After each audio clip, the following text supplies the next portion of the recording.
کتاب اللہ و سنتی، ایک اللہ کی کتاب ہے اور ایک میری سنت ہے، جب تک تم ان دونوں کو مضبوطی کے ساتھ پکڑے رہو گے کبھی بھی گمراہ نہیں ہوگے۔ ایک اللہ کی کتاب ہے اور ایک سنت، گمراہ نہیں ہو سکتے۔ تمام قسم کی تعریف و توصیف، بزرگی و بڑائی، حمد و ثنا، کبریائی اللہ مالک الملک وحدہ لا شریک کے لیے لائق و زیبا و سزاوار ہے۔ ہم تمام اسی کی تعریفیں بیان کرتے ہیں اور اسی سے مدد طلب کرتے ہیں اور اسی کے دربار میں توبہ و استغفار کرتے ہیں، اپنے نفس کی شرارتوں بدعمالیوں سے اسی اللہ کی پناہ طلب کرتے ہیں۔ یقیناً جسے وہ اللہ راہ ہدایت دے اسے کوئی گمراہ نہیں کر سکتا، اور جسے وہ اللہ گمراہ کر دے اسے کوئی ہدایت دینے والا نہیں ہے۔ میں اس بات کی گواہی دیتا ہوں کہ اللہ کے سوا کوئی عبادت کے لائق نہیں، وہ وحدہ لا شریک ہے اور ہم تمام کا حقیقی معبود ہے۔ اور میں اس بات کی بھی گواہی دیتا ہوں کہ محمد صلی اللہ علیہ وآلہ وسلم اللہ تعالیٰ کے بندے اور اس کے نبی اور رسول ہیں، صلی اللہ علیہ وآلہ آلہ واصحابہ اجمعین۔ معزز سامعین کرام، نبی کریم صلی اللہ علیہ وآلہ وسلم کی عادت مبارکہ تھی کہ اپنے تمام خطبوں میں یہ بات ضرور ارشاد فرمایا کرتے تھے، فَإِنَّ خَيْرَ الْحَدِيثِ کتاب اللہ، یقیناً بے شک سب سے بہترین بات اگر کوئی اس روئے زمین پر ہے تو وہ اللہ کی کتاب ہے، یعنی قرآن مجید۔ اور آپ فرماتے وَخَيْرَ الْهَدِيِ هَدِيُّ مُحَمَّدٍ صلی اللہ علیہ وسلم، اور بہترین راستہ، بہترین طریقہ جس پر چل کر ایک شخص کامیاب ہو سکتا ہے، وہ طریقہ، وہ راستہ محمد صلی اللہ علیہ وآلہ وسلم کا چھوڑا ہوا راستہ اور طریقہ ہے۔ اور آپ کے خطبے میں یہ بات بھی ہوا کرتی تھی، آپ اس طرح بھی اپنی امت کو خبردار فرمایا کرتے تھے کہ وَشَرَّ الْأُمُورِ مُحْدَثَاتُهَا، یعنی دین اسلام کے نزدیک سب سے بدترین کام اگر کوئی ہے تو وہ کیا ہے؟ وہ ہے جس کو لوگ خود ایجاد کر لیں، جس کے لیے قرآن و سنت سے کوئی دلیل نہ ہو۔ آپ فرمایا کرتے تھے محدثاتها، یعنی محدثہ، نئی چیز، اس کا معنی دنیا میں ترقی کرنے والی نئی چیزیں نہیں بلکہ دین کے نام پر جو نئی چیزیں ایجاد کی جائے۔ اور آپ فرماتے وَكُلَّ مُحْدَثَةٍ بِدْعَةٍ، اور ہر طرح کی یہ نئی چیز جو دین میں نکالی گئی شریعت سمجھ کر جس پر عمل کیا جاتا ہے اور جس کے لیے قرآن و سنت سے کوئی دلیل نہ ہو، اسلاف نے اس پر عمل نہ کیا ہو، آپ فرماتے تھے یہ نئی چیز بدعت ہے۔ وَكُلَّ بِدْعَةٍ ضَلَالَةٍ، اور آپ فرمایا کرتے تھے ہر طرح کی بدعت گمراہی ہے۔ لوگوں نے گمراہی کے بھی چور دروازے کھول رکھے ہیں، بدعت حسنہ اور بدعت سیئہ کا نام دے دیا گیا۔ اللہ کے رسول کے الفاظ پر غور کریں، آپ فرماتے وَكُلَّ بِدْعَةٍ ضَلَالَةٍ، ہر طرح کی بدعت گمراہی، کوئی بدعت قابل قبول نہیں، بدعت کوئی حسنہ سیئہ نہیں، بدعت سیئہ ہی ہے، برائی ہے، وہ کبھی نیکی نہیں ہو سکتی۔ اور پھر آپ فرماتے وَكُلَّ ضَلَالَةٍ فِي النَّارِ، اور ہر گمراہی انسان کو جہنم میں پہنچا دیتی۔ والعیاذ باللہ، اللہ تعالی ہم تمام کو جہنم کی آگ سے محفوظ رکھے اور ہر ایسے اعمال و افعال سے محفوظ رکھے جو کہ جہنم کی طرف لے جانے والے۔ معزز سامعین کرام، آج کے خطبہ مسنونہ کے بعد میں نے آپ کے سامنے قرآن حکیم کی 2 آیتیں تلاوت کی۔ اللہ تعالیٰ نے ان آیتوں کے اندر جو بات بیان کی ہے وہ اتنی بنیادی بات ہے کہ جس کا جاننا ہم تمام کے لیے ضروری۔ آج ہم معاشرے میں دیکھتے ہیں مسلمان بھی کئی طبقات میں تقسیم ہے، کوئی اپنی ایک ٹیم بنا رکھا ہے، کوئی اپنے ایک مسلک کا فالوور ہے، کوئی اپنے رہبر کے پیچھے دوڑ رہا ہے۔ اس طرح کے مسائل، جیسے قرآن نے کہا وَكُلُّ حِزْبٍ بِمَا لَدَيْهِمْ فَرِحُونَ، ہر جماعت کے پاس جو کچھ ہے اسی میں وہ خوش ہے، مگن ہے کہ میں ہی سیدھے راستے پر ہوں۔ اللہ تعالیٰ نے قرآن میں فرمایا میں نے جن و انس کو محض اس لیے پیدا کیا کہ میری عبادت کرے۔ اس روئے زمین پر جب اللہ تعالیٰ نے انسان کو بسایا تو کیا انسان کو اس قدر بے یار و مددگار چھوڑ دیا کہ وہ بیچارہ دین حقیقی کو نہ جان سکے کہ حق کیا ہے باطل کیا ہے، اور ایسے فڑفڑاتا رہے اور جو اس کو اچھا دکھ جائے اسی کے پیچھے چلا جائے، ہرگز نہیں۔ قرآن مجید کی آیتیں جو آپ کے سامنے تلاوت کی گئیں، ان کا ذکر اللہ تعالیٰ نے وہاں کیا ہے جہاں حضرت آدم علیہ السلام کی پیدائش کا، ان کی تخلیق کا، فرشتوں کو ان کو سجدہ کرانے کا، ابلیس کے انکار کرنے کا جہاں پورا تذکرہ کیا گیا، وہاں اللہ نے کیا فرمایا؟ قُلْنَا اهْبِطُوا مِنْهَا جَمِيعًا، ہم نے کہا تم سب کے سب یہاں سے اتر جاؤ۔ جنت حضرت آدم سے خطا ہوئی اور خطا کرانے والا ابلیس، اللہ نے کہا اب تم سب یہاں سے اتر جاؤ۔ اس میں مراد حضرت آدم ہے، ان کی بیوی ہے، ابلیس لعین بھی ہے، ان سب کو اللہ تعالیٰ نے زمین پر بھیج دیا۔ دیکھیں پہلا انسان زمین پر آ رہا ہے، اسی وقت اللہ تعالیٰ نے رشد و ہدایت کی باتیں کر دی، فرمایا فَإِمَّا يَأْتِيَنَّكُم مِّنِّي هُدًى، تو جاؤ زمین میں بسو۔ یہ حضرت آدم علیہ السلام کی پوری اولاد جو ان کے پس سے پیدا ہونے والی ہے، یہ بھی اس کے اندر خطاب میں تم سب کے سب زمین پر جاؤ، تو جب تمہارے پاس میری جانب سے ہدایت آئے گی۔ غور کریں، ہدایت کا بندوبست اللہ تعالیٰ نے پہلے کر دیا، حضرت آدم کو بعد میں اتارا۔ آخر یہ کون سی ہدایت ہے جس کی بات اللہ تعالیٰ نے کی کہ زمین پر اتر جاؤ تو تمہارے پاس جب میری جانب سے ہدایت آئے؟ فمن تبع ہدایا، تو جو شخص میری ہدایت کی پیروی کرے گا، فلا خوف علیہم ولا هم یحزنون، اس پر نہ کوئی خوف ہے نہ وہ غمگین ہوگا۔ خوف انسان کو مستقبل کا ہوتا ہے اور غمگین انسان ہوتا ہے حزن و ملال میں پیچھے جو کچھ ماضی میں گزر گیا۔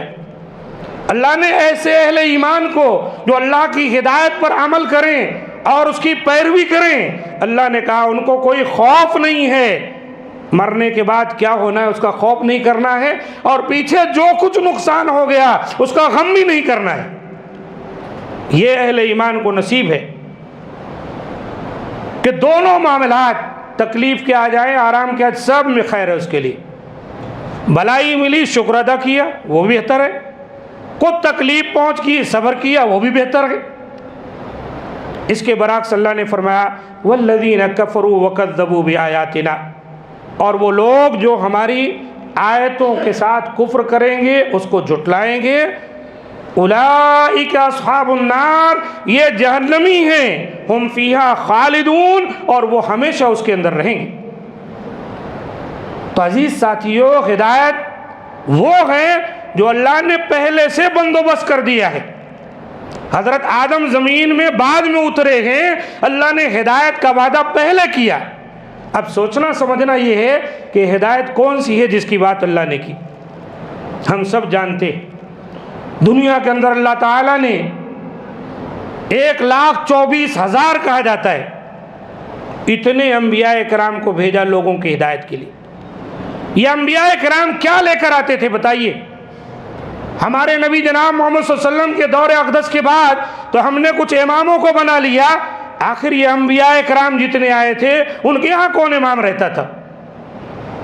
لوگ ڈائریکٹ انہی انبیاء کی اتباع کرتے تھے، ان کو جو کچھ اللہ نے دیا ہے اس کی پیروی کرتے تھے۔ ان کے ہاں کوئی امام تھے، کوئی بزرگ تھے؟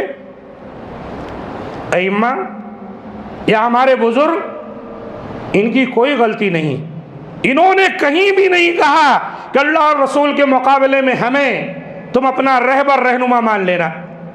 ہر جگہ انہوں نے کہا اذا صح الحدیث فهو مذہبی، جب صحیح حدیث ملے تو وہی میرا مذہب ہے۔ تو آئیے دیکھتے ہیں یہ ہدایت کیا ہے۔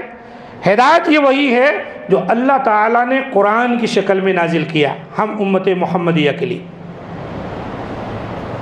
جو اللہ نے کہا میری جانب سے ہدایت آئے، وہ ہدایت اللہ نے حضرت جبریل کو دی، اور جبریل نبی صلی اللہ علیہ وسلم کے پاس آئے، اور نبی صلی اللہ علیہ وسلم اپنی قوم کے پاس آئے، اور وہ صحابہ کرام جنہوں نے نبی سے سیکھا، اس کے بعد وہ ایک دوسرے کو سکھاتے چلے آئے، یہاں تک کہ ہم آج موجود ہیں اور وہی نور، وہی کتاب قرآن مجید جو رشد و ہدایت کی ہے، وہی آج ہمارے سامنے ہمارے لیے ہدایت۔ اتنی موٹی سی بات سمجھ میں لوگوں کے کیوں نہیں آتی؟ ہدایت وہ ہے جو اللہ نے بھیجا ہے، اور نبی صلی اللہ علیہ وآلہ وسلم نے کئی مقام پر اپنے امتیوں کو اس بات کی وضاحت کی کہ یاد رکھو تمہارے سامنے اللہ کی ہدایت جو ہے وہ کیا ہے۔ ایک مرتبہ آپ نے فرمایا الا ایھا الناس، اے لوگو خبردار ہو جاؤ، فإنما انا بشر، میں تو بس انسان ہوں، بشر ہوں، یوشک ان یأتی رسول ربی، ہو سکتا ہے کہ ان قریب میرے رب کی جانب سے پیغمبر آ جائے، مراد ہے کہ ملک الموت آ جائے، فأجیب، اور میں اس کی آواز پر لبیک کہوں، یعنی دنیا سے چلا جاؤں، وَأَنَا تَارِكٌ فِيكُمْ ثَقَلَيْنِ، میں تمہارے درمیان دو بڑی بھاری چیزیں چھوڑے جا رہا ہوں۔ ثقلین کا بہت بھاری چیزیں، اولہما کتاب اللہ، ان میں سب سے پہلی چیز اللہ کی کتاب ہے۔ یہی وہ ہدایت جو اللہ نے وعدہ کیا تھا، سب سے پہلی چیز اللہ کی کتاب ہے۔ فیہ الہدی والنور، اسی میں ہدایت ہے، اسی میں روشنی ہے، اسی میں نور ہے، توحید کا نور، سنت کا نور، جس سے تاریکیاں، گمراہی کی، شرک کی، بدعات کی چھٹ جاتی ہیں۔ فَخُذُوا بِكِتَابِ اللَّهِ وَاسْتَمْسِكُوا بِهِ، تو تم کو چاہیے اللہ کی کتاب کو لے لو، تھام لو، اور اس کو مضبوطی کے ساتھ پکڑ لو۔ اور ایک دوسری حدیث میں اللہ کے رسول صلی اللہ علیہ وسلم نے فرمایا الا وانی تارک فیکم ثقلین، خبردار رہو میں دو بھاری چیزیں چھوڑے جا رہا ہوں، احدہما کتاب اللہ عز وجل هو حبل اللہ، ان میں سے ایک جو ہے اللہ کی کتاب ہے، وہ اللہ کی رسی ہے، اللہ نے اس کو آسمان سے بھیجا، رسی سے، یعنی اس کو تھام لو، قرآن مجید کو جو آسمان سے اللہ نے نازل کیا ہے۔ من اتبعہ کان علی الہدی، جو اس کی اتباع کرے گا وہ ہدایت پر ہوگا، ومن ترکہ کان علی ضلالہ، اور جو اس کو چھوڑ دے گا وہ گمراہی میں پڑ جائے گا۔ یہ نبی صلی اللہ علیہ وآلہ وسلم نے بات بیان کی، یہ حدیث صحیح مسلم میں آئی ہوئی جو آپ کے سامنے پیش کی گئی۔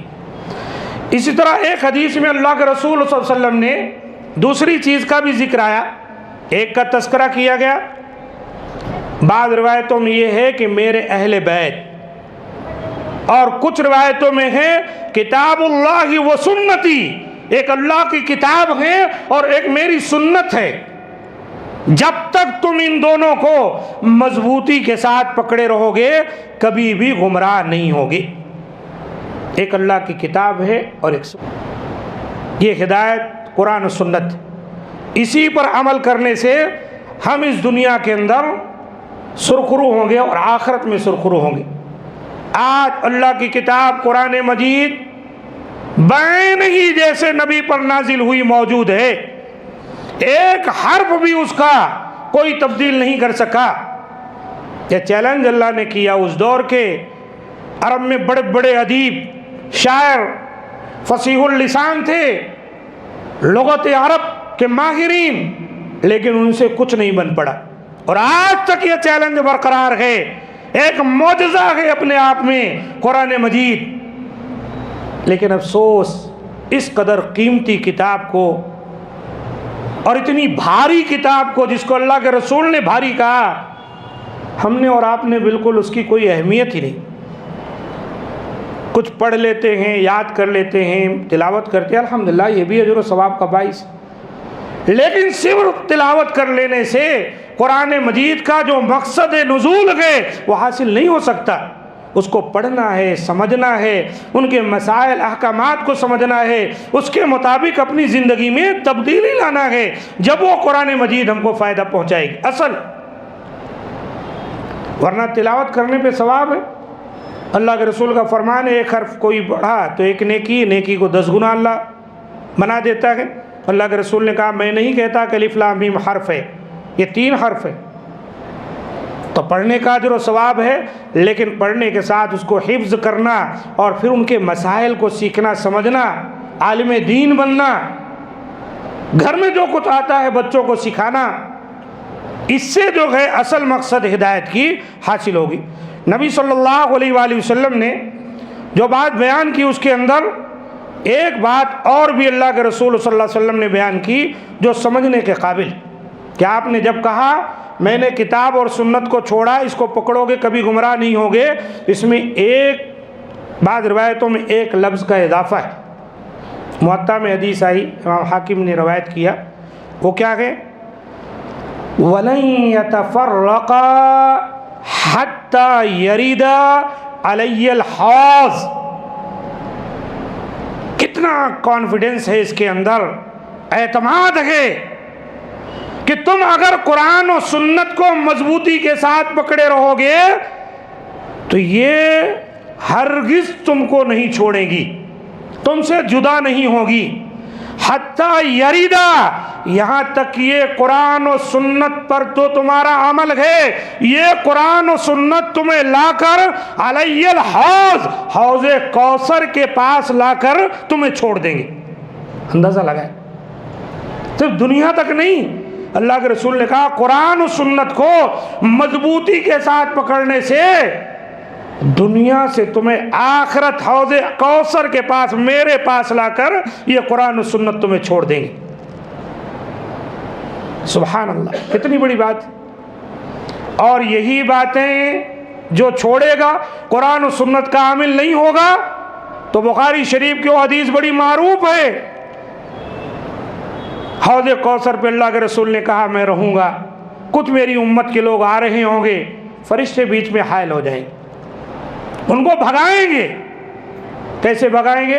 اللہ کے رسول نے فرمایا جیسے تمہارے جانوروں کے لیے جو چارہ رکھا گیا ہے، اونٹ بکری جو بھی، اگر کسی اور کا جانور آ کر کھانے لگے تو تم ڈنڈے مار کے اس کو بھگاتے ہو، ایسے فرشتے اس کو ہکا لیں گے، وہ راستے پر اس ڈگر پر نہیں آنے دیں گے جو حوض کوثر کے پاس ہے۔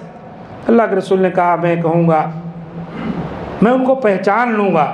نماز پڑھتے تھے، وضو کے اعضاء چمک رہے ہیں، اس سے اللہ کے رسول پہچانیں گے، وہ مجھے پہچانیں گے، میں انہیں بلاؤں گا۔ فرشتے کہیں گے نبی انک لا تدری ما احدثوا بعدک، آپ نہیں جانتے کہ آپ کے بعد انہوں نے کیا گل کھلائے، آپ کی شریعت کو کیسے انہوں نے بگاڑا۔ احدث یحدث کا معنی وہی ہے جو شروع میں خطبے میں بتایا میں آپ کو، جس سے محدثہ ہے، یعنی نئی نئی چیزیں انہوں نے ایجاد کی۔ جو شریعت اصل تھی اس کو چھوڑ کر بدعات و خرافات کے پیچھے لگ گئے۔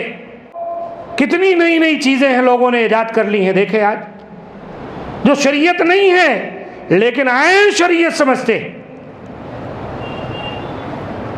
اب سفر کا مہینہ گزر اب آ رہا ہے، دیکھ لیں اس میں، ادھر رجب کے مہینے میں، شعبان کے مہینے میں ایسے ایسے کام ایجاد کر لیے جو عین عبادت، اگر کوئی نہ کرے تو بے دین گمراہ مسلمان نہیں سمجھا جاتا۔ ایسے لوگوں کے گھروں میں شادی بیاہ کرنے کو وہ گناہ سمجھتے ہیں، ان کے پیچھے نماز کو ناجائز سمجھتے ہیں۔ بھلا بتاؤ، جو شریعت کا حصہ نہیں اس کو شریعت سمجھ کر اتنے بڑے فتاوے لگائے جاتے۔ یہی ہے انک لا تدری ما احدثوا بعدک، اے نبی آپ نہیں جانتے کہ آپ کے بعد انہوں نے کیسی نئی نئی چیزیں ایجاد کر لی۔ دیکھا آپ نے، قرآن و سنت پر عمل کرنا تو وہ ہمیں کہاں پہنچا رہا ہے؟ حوض کوثر تک، اور کبھی گمراہ نہیں ہوں گے۔ اللہ کے رسول نے گارنٹی دی ہے، دنیا آپ کو چاہے جو کہے، لیکن اللہ کے رسول نے کہا لن تضلوا، تم ہرگز گمراہ نہیں ہوگے۔ الحمدللہ اللہ کے رسول کی گواہی ہمارے لیے کافی، اور آخرت تک یہ حوض کوثر تک پہنچائیں گے۔ اور قرآن و سنت کو چھوڑ کر نئی نئی چیزیں جو ایجاد کر لیے، اس کو دین بنا لیے، اس کے فالوور بنے، اس کے بغیر دین سمجھتے ہی نہیں کچھ ہے. تو اللہ کے رسول وہاں سے جب فرشتے کہیں گے نبی آپ نہیں جانتے کہ انہوں نے کیسی نئی نئی چیزیں ایجاد کی تھیں، تو اللہ کے رسول ناراض ہو جائے.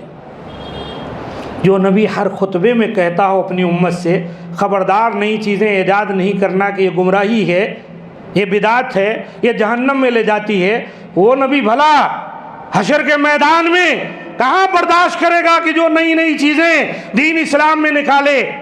آپ کہیں گے سحقن سحقن لمن غیر بعدی، دور ہو جائے دور ہو جائے، وہ ہمارے قریب آنے کا حق نہیں رکھتا جس نے میرے بعد میری شریعت کو، میرے دین کو تبدیل کر دی.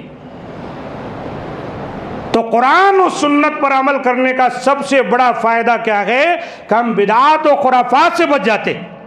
اور یہ ایک ایسی حقیقت ہے کہ الحمدللہ اس کو خود وہ اقرار کرتے ہیں جو خرافات میں ملوث ہیں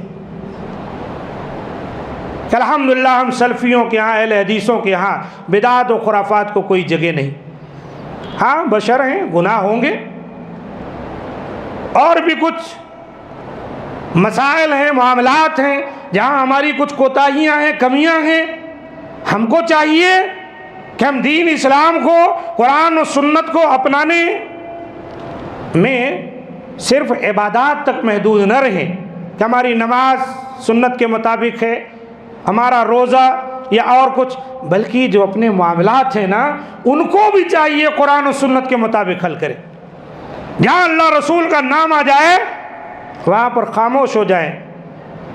ایک تو گناہ ہوا ہے، دوسرے قرآن و سنت کے دلیل کے بعد پھر حجت بھی کرنا، یہ گناہ پر گناہ ہوتا ہے. غلطی ہو جانا بشری تقاضے کی وجہ سے، شیطان کے بہکانے کی وجہ سے، یہ الگ معاملہ ہے. غلطی کو سمجھنے کے بعد اس کو تسلیم کر لینا، توبہ کرنا، یہ ایک بہترین انسان کی نشانی. اللہ کے رسول نے کہا نا کل ابن آدم خطاؤن، تمام ابن آدم خطا کار، اور ان خطا کاروں میں بہترین خطا کار التوابون، جو توبہ کر لیں. تو ہمیں اس وقت جو سب سے بڑی چیز ہے وہ دیکھنا ہے کہ جیسے ہم چاہتے ہیں ہماری عبادتیں اللہ اور رسول کے تعلیمات کے مطابق ہوں، ویسے ہمیں اب دیکھنا ہے کہ ہمارا وجود بھی اللہ اور رسول کے فرامین کے مطابق ہو. ہمارا گھر، ہماری خواتین، ہمارے بچے، ہمارا کاروبار، ہمارا نکاح، طلاق، لین دین، تمام مراسم زندگی جو ہے ایسی ہو جائے جو اللہ رسول کا حکم. کمیاں ہوں گی، کوشش کریں، تب جو ہے کامیابی. اور اتنی بڑی کامیابی اللہ کے رسول نے دی کہ تم حوض کوثر تک پہنچ جاؤ گے. اس لیے عزیز ساتھیوں، ہم کو اور آپ کو اس پر خیال کرنا چاہیے.